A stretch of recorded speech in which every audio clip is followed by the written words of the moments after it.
Welcome to the Socialize Strategy, May 10th, 2024. Happy Friday. Today, we are going to take a deep dive into one of my favorite things to talk about, which is podcasting.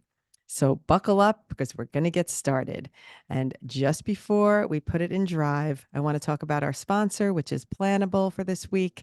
Planable is a platform where you can organize. So if you are working on social media with a team, with a group, if you have helpers, or if you're trying to keep yourself organized, or if you're working with a client, Planable is a great way to collaborate. So click and check it out. I'll put the link in the show notes, and the link is also in the newsletter, so you can check it out there. Now, let's get started. I love podcasting, as you can tell, because I'm here without fail twice a week. And I have the podcast with my daughter that we do once a week, and it's called Yours Truly with Helen and Julie, if you are not aware of it. We do a mother-daughter chat on a weekly basis, and I really, really enjoy it. So I'm going to talk about how to get started with a podcast and really some tips to think about as you are moving forward in producing a podcast. And I'm just going to kick it off. It's a great way to share your expertise, to create content, to have fun. And the thing that you can do with podcast is really complement your social media content, or you can use it for your social media content. So we're going to get all into all the different ways, and I'm just going to dive right in. Well, the first thing is pretty obvious, and that is to pick a topic. So you'll want to think about what is your podcast going to be about, and also think about how many podcasts there are, how many podcasts that there are these days. And so, how are you going to set yourself apart from other podcasts that may be on the same topic? It's also helpful if it's something that you can talk about easily. It might be something you'll want to think about doing with someone so that you're not talking solo. On this one, I do it solo, but on my other podcast, it's more of a back and forth discussion. So, really just think about what you're interested in. If it's something that you think you can power through and talk about in a solo basis, it makes it a lot easier on some level because you only have to work on your own schedule. You don't really have to worry about coordinating files or getting someone connected to a Zoom or different quality microphones. All of those things are going to come into play when I get into the production side of it. But first and foremost, think about what can be interesting to an audience that you may already have or you may want to create. So that's for starters, to really, really ponder that before you dive in. The next thing is to think about branding.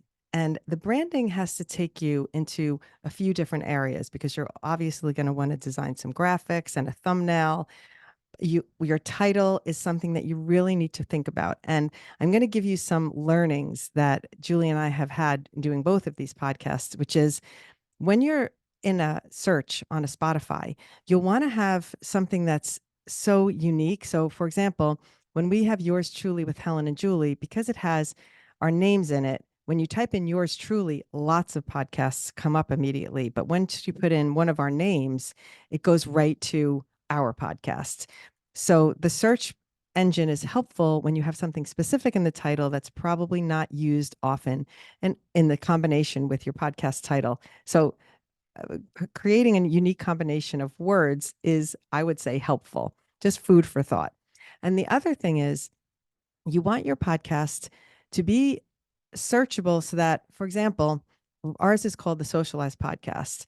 In hindsight, I'm not sure that we might name it that because the word podcast is in the title and therefore we need to put it on our thumbnail. But when you're searching podcasts, we're almost wasting a word. One of our words is podcast, and we really don't need that word because when you're searching podcasts, you know it's a podcast. So where we have an extra word in there that is probably unnecessary and it could have been used for something else. But you know what? We're not looking back. We're moving forward. So I'm just giving you some learning so you can think about the name of your podcast and realize that it doesn't have to have the word podcast in it. Okay. So ponder that. I mean, we don't have it in our other podcast. We do have it in this one. And it's just food for thought. And take that and do with it what you will. But when you think about your branding and your imagery, your thumbnail, although you think thumbnail, it's tiny, it's small, it should have information for the viewer to tell them what your podcast is about. Because if you just have, for example, if I just had the Socialized Podcast as words on screen, I don't I don't think that that's going to be as helpful as now that we've changed it because in the beginning, that's what it was. And we didn't really think too much about it. But then starting to see when you search and the logo comes up, other podcasts that come up in the same category are much more descriptive. And they say, your social media updates, your weekly updates, or learn social media from this guru or whatever.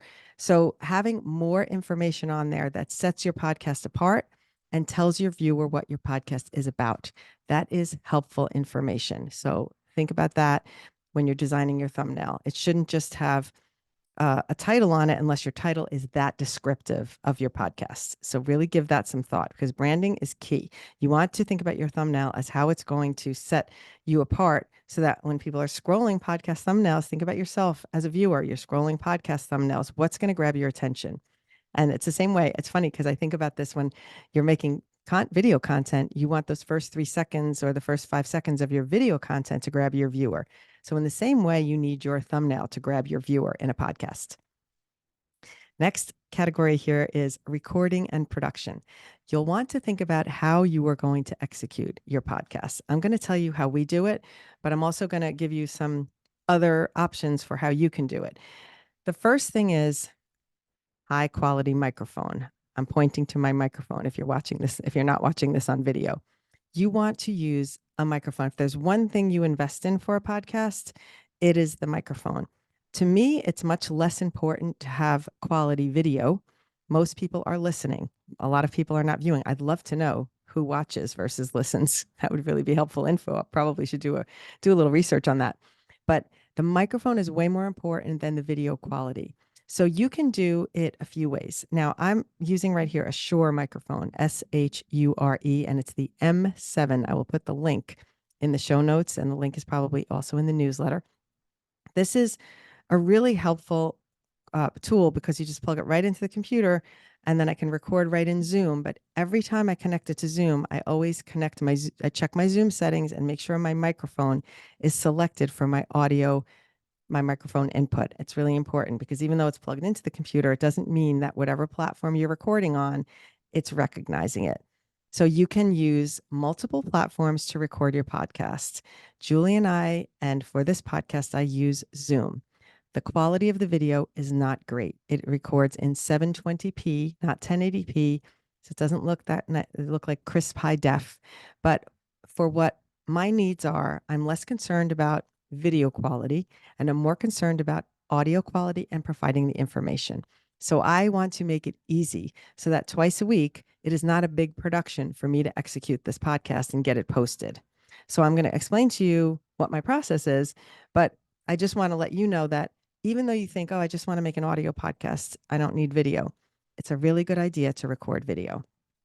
Even if you don't really care where it's going, if you put your video of your podcast on a YouTube channel, a lot of podcast views come from YouTube now. And there is a way to post your podcast on YouTube where it shows up in a podcast bucket. So there's a special area of YouTube now where people search for podcasts specifically. Again, that thumbnail is important and the thumbnail should be formatted per the platform that you're uploading it to. So you make sure that you're searchable and findable. But there is a good percentage. As a matter of fact, a podcast studio I recorded at once told me that 50% of podcast views come from YouTube. I was shocked. So I immediately started putting my podcasts on YouTube. So even though you don't want to think about video, it's a good idea to be including video. And if you're a person that's terrified of being on camera, you want it to be strictly audio, you could always just have an image on the screen and add your audio to it so that it is a video, but maybe there's just an image up there or a photo or something like that. But at least it's going to put you in the YouTube bucket of podcasts. All right. So I know maybe that sounds complicated and I can dive a little deeper into that. We're going to probably do some more work and talking about podcasts moving forward, but I just want to make sure that I'm giving you some of the basic information. So now I'm going to tell you quickly how I execute this podcast and then things to think about depending on how you're going to do it. So this podcast gets recorded on Zoom with this microphone, and I just run straight through. I don't necessarily edit this particular podcast. As a solo doer, a solo recorder, I don't need to edit from one camera to another. If you are planning to do a podcast, let's say for a client, you'll want quality editing. So you'll want to, especially if you're having guests, you'll want to cut from camera one to camera two, from the one person to the other person. So you want to be able to do some editing. And that is an important part of podcasting. But if you're just getting started and you want to keep it super, super simple and you want to skip that, you'll just have to buckle up and record. And if you make a mistake, you're going to keep going. And if you want to take a break on your Zoom, you can just click pause when you're recording. Click the pause button. Don't click the stop recording. And you can do a pause and get yourself together and then unpause and continue. So you can self edit as you're going forward. But a lot, I would say most podcasts do get edited. So that takes me to my next point. After you record, you will need to edit your podcast. So you might have sections that you'll want to remove. You might have interruptions. You might make mistakes. You might want to start something over. It's good to have, if you don't know how to edit yourself, it's good to have a podcast editor in place. So I will do a little plug here that if you're looking for a podcast editor, I do know a few editors that can help you out. So you can feel free to message me, email, etc. Reach out on my platforms, and I'll hook you up with a podcast editor, especially if it's client needs and you know that they have a budget to pay an editor. It's certainly worth it, because the editor will also create your teasers. You're going to need short social media teasers created for your podcast. The other thing you can do when you're recording is you can be recording on Zoom. And if you want to put a second camera set up to the side, you can record yourself with your regular phone camera in high HD. So you can have good quality audio. And that's where an editor comes into play. You can have one person recording with their side camera, the person that you're speaking to. When Julie and I do it, I have my side camera set up because we do a lot of posting on social media. So I want quality clips for that podcast. And we have an editor for that one. So what I do is, hi, Stephen, saying hi to the editor.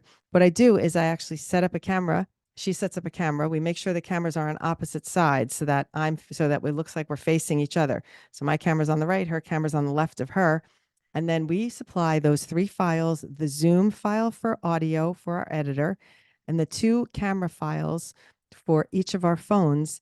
And then the editor puts all 3 together and creates really nice teasers for us. So that's where editing really comes into play. And it's important if you're doing this for a client, or if you have video as a main point of what you need, you'll definitely want to consider your video quality. Otherwise, like I said, just run with the Zoom, just let it fly and just post it to YouTube and don't really stress about it. Next thing is to pick a publishing platform.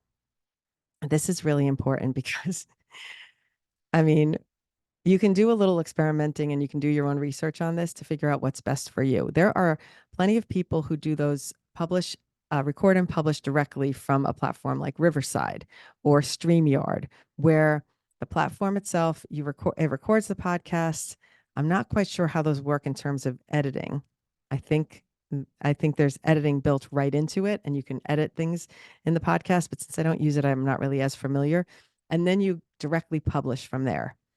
There's also Spotify, which has Spotify for podcasters now has a free option, but that one is more for beginners. If you're just getting started and you want to try something, ultimately, if you really want to make a go of podcasting and make the little investment, it's not that expensive to do it monthly with a platform like Transistor. And that's our platform of choice. Julie and I use Transistor for both platforms, but it does require a paid subscription. All right. So you'll want to think about that. Do some research yourself. Look into each one and see if it will accommodate your needs before you make a decision about where you're gonna land. A little more about that coming up, because I'm going to tell you the process of once you record on Zoom, even if you just record and you're going to publish directly, there are a few steps. So let's talk about those steps. The steps are: number 1, I make my thumbnail. Actually, I have a document that I follow, a checklist, so that I don't do it in the wrong order, because it takes more time to do it in the wrong order. So number 1, I create the thumbnail. Number 2, I publish to YouTube. Number 3, I cut and paste into the YouTube description from a document that I have set up. I cut and paste the show notes, and then I just edit. I do a little special show note per episode in the middle, but I have a basic template. I cut, I paste, and then I just change the little section in the middle. Then after I do it to YouTube and it's scheduled and ready to go, I copy and paste the link to the YouTube video, I go over to Transistor. I then publish it. I then drag it and drop it into Transistor. I then copy the YouTube link into Transistor because it has a place where you can add a YouTube link. That way, if someone's on your Transistor and they want to watch it instead, they can click right through. So it's pasting that link. Then I go back to that document. Again, I paste the show notes in. It's a process. And then I publish that one. Once that is published, I literally copy the link from the podcast into my newsletter so that I can share it with my audience. So there's a few steps involved, but once you get in a rhythm, it is very quick. I know that sounds like a lot, but that's why I made a checklist, because I wanted to not go out of order. I wanted to be able to not think about the steps. I want to be able to go boom, boom, step, step, step. And each week, twice a week, I do the recording, I post da-dink, da-dink, da-dink to all those places, and then I'm done. And it's all of about, maybe it's a total of an hour by the time I do all of those steps. So it makes it very efficient.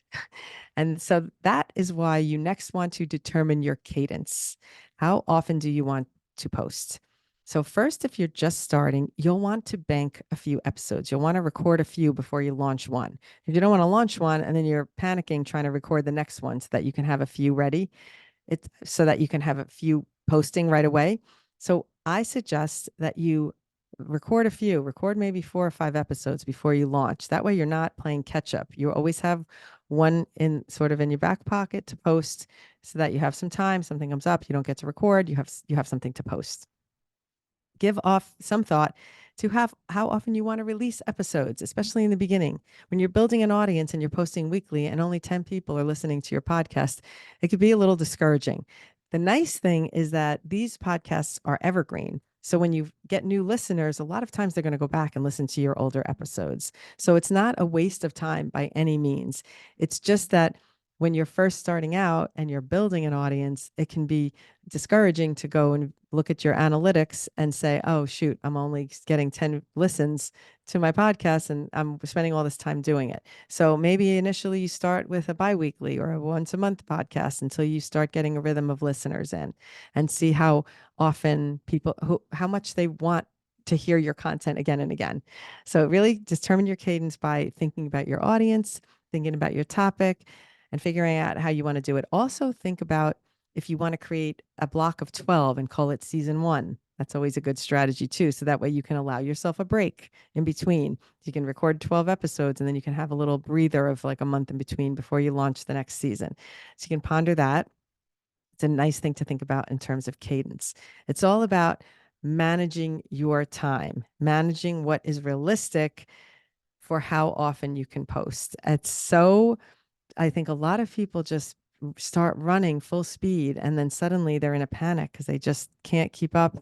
And then it becomes a job and a chore. And you want it to be something you really enjoy doing and make it as easy as possible for yourself. And then the final thing is to think about marketing your podcast. How are you going to promote it? Where are you going to promote it? And this is when I think I want to really emphasize this learning that I've had, which is think about who's listening and where their favorite place to view the type of content that you're providing. So it might be really think about it. It might be your audience might be on LinkedIn if they are talking about something where it's business related, or like, for example, with Grace as a culture coach. Hi, Grace, if you're listening. Grace is she calls herself the CEO, the culture CEO, and she talks about corporate culture. So her audience is probably over on LinkedIn more so than anywhere when it comes to the content of a podcast. She does talk about culture on her TikTok and her Instagram channels, and she gets a lot of traction there from audience in terms of people in the corporate world. But when it comes to, let's say she's doing a higher level strategy thing in a podcast, maybe she should be. I should talk to her about this. If she's doing a podcast and it's geared towards maybe corporate management, et cetera, those people might more likely be found on LinkedIn. So my point here is think about where your audience is for the type of content you're providing. So where are they listening to this type of content? And that's where you want to make sure you're posting those teasers. And you can post them on all your channels because you never know. Something you post on TikTok and all of a sudden it gets traction and it was, you didn't even think it would get traction. So you post it everywhere. But the point is to think about, don't miss a channel, don't miss an opportunity. And in the beginning, I didn't even think about posting on LinkedIn. And then when I started doing it, I got a lot of good traction over there. And again, it's not how many people are listening, it's the right people. If you got the right people listening. So just think about where you might be finding those special audience listeners, members, people who want to learn from you. All right, now before I leave, because that's my wrap on podcasting for today, but I'm going to answer some questions. And I also want to announce that we do have another expert workshop coming up. There's going to be 2 workshops coming that I don't have the dates set as of the recording of this podcast, but if you are on the newsletter list, you will get the email announcements. We have a guest coming up who is I call her Viva 50 influencer, Lorraine Laddish. She is an over 50 influencer. I think she just turned 60 actually, but she has her platform is called Viva 50. So she started, I think, shortly after she turned 50. So she's an older creator who is a full-time creator influencer. That is how she makes her full-time salary and in the 6 figures. So this is not like she's just making a little side money. She's a full-time creator. So what I love about this is I'm going to learn from somebody who has made this work as an older creator. And I know a lot of times it's difficult for older creators to get the same types of brand sponsorships as the younger creators. And Lorraine is amazing on Instagram. That's where she has her bigger following. And she even has an agent. So I want to definitely get into the mindset of how she thinks about it, how she chooses what brand deals she's going to do, how she secures those deals, which ones are return sponsors, how she determines when she's going to say yes or no to something new, a new opportunity. I'm really curious to learn from her. And so I'll be announcing the date for that soon. And as well, we're going to do another editing workshop in the editing series. So you can keep an eye on that. Always check the website and click the workshops tab so you can see what new workshops are coming. All right. Next, I'm going to answer some questions. Pretty happy about the questions because we did get a bunch of questions today. I'm going to power through a lot of them because I have some time. All right. First off, I've been using my phone to do videos on TikTok and also my personal and only phone. Do I need another phone for videos on TikTok? What I think is interesting about this is the person, Sophia, who provided the question, says that she notices on a lot of videos and lives, people are answering their phone. So she's thinking they must have 2 phones. And that is a really, really good question. I will answer this by saying, no, you do not need 2 phones. And I, as a person who has 2 phones, didn't get 2 phones because I'm doing TikToks. I had 2 phones in my life because when I was first in the pandemic and had to film, I had to do some filming on my own without my camera crew because we had to go and do some interviews with some NFL players and I couldn't bring a camera crew. So I said, I'll shoot it with my phone. It'll just be me. I'll wear gloves, I'll wear a mask.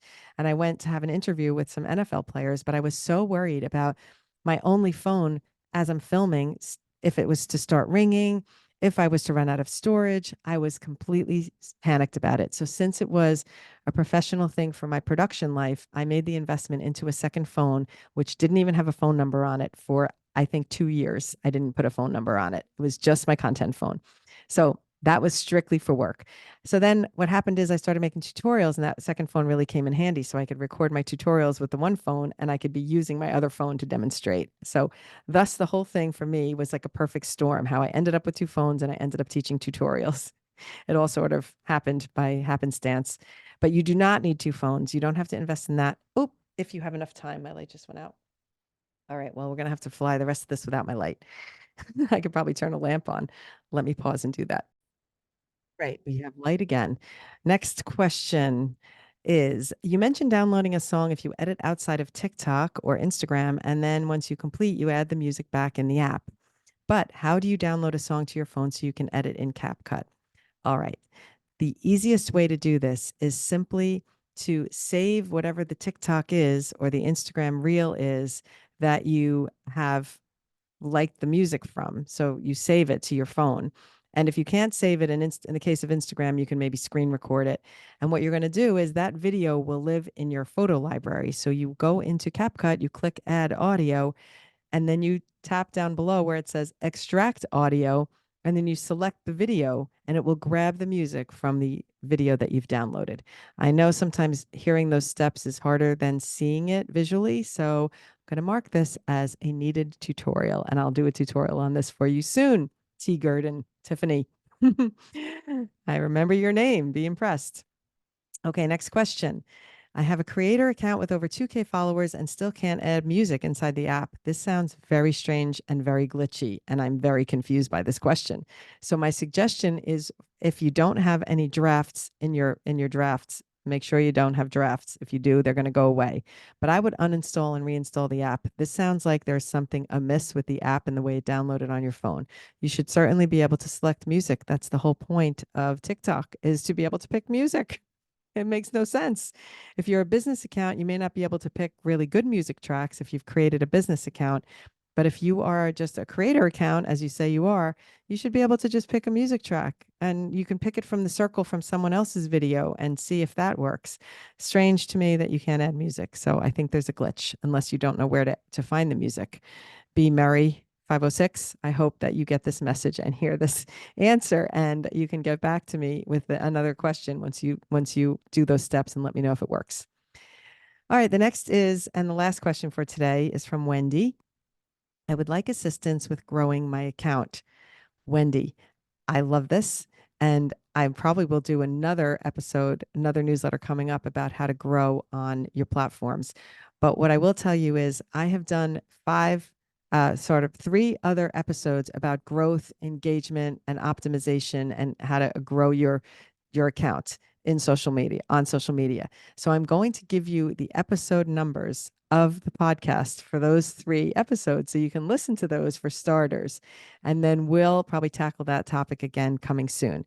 So the episodes are episode 5, episode 9, and episode 13. So please go and listen to those podcast episodes so that you can at least learn some of the tips and tricks that we have shared previously, and let me know if that is helpful for you. That is it for today. As you can tell, my voice kind of came back since Tuesday after the wedding. However, I'm recording this a few days early because I do have clients in town for editing. So even though today is Friday that you're listening, I am recording it on, what is today? Tuesday. So that's why I still sound a little hoarse. So you don't have to worry. I'm sure by Friday, by the time you're listening to this, I'm sure my voice will be back to 100%. Anyway, lovely to see you. Thank you for being here. As always, thanks for listening. Thanks for your support. And if you landed here via the podcast platforms, make sure you're subscribed to that newsletter, hellosocialize.com, so that you're getting the newsletter with the links to the things that I'm talking about, and that you're updated with the upcoming workshops as soon as they're announced.